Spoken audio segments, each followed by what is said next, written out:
is Shannon Evans, and I write the Everyday Ignatian column for Jesuits.org. Lent is a season of quiet growth, and many of us resolve to spend more time in prayer during Lent in hopes of creating better habits for the rest of the year and sharpening our spiritual senses. But let's face it, sometimes prayer is just hard and boring.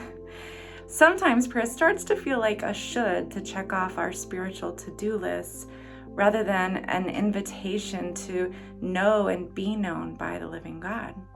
God's desire, of course, is to captivate us in prayer, to comfort us in our grief, to impart wisdom for our lives, essentially to let us experience the divine presence. But many of us have never been taught how to enter into such things in prayer. But thankfully, we have St. Ignatius as a teacher. His way of prayer is one of activating our spiritual imaginations. Ignatian prayer invites us to be transformed by scriptures through putting ourselves in the scene.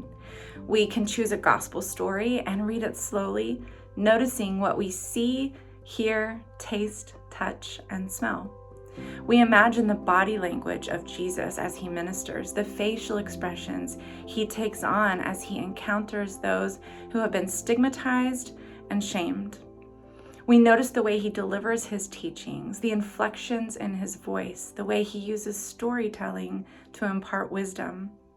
Through imaginative prayer, we don't just read about Jesus, we experience Jesus. We notice our own inner responses. We're made aware of what draws us in and what repulses us. And we can begin to ask questions about what to do with that information. And if we're paying attention, our minds are open to understand what God is doing in our very own everyday lives, so far removed from the time and place of Scripture, and yet mysteriously connected. And suddenly, we can't wait for the next chance to sit down in silence with the Bible and pray.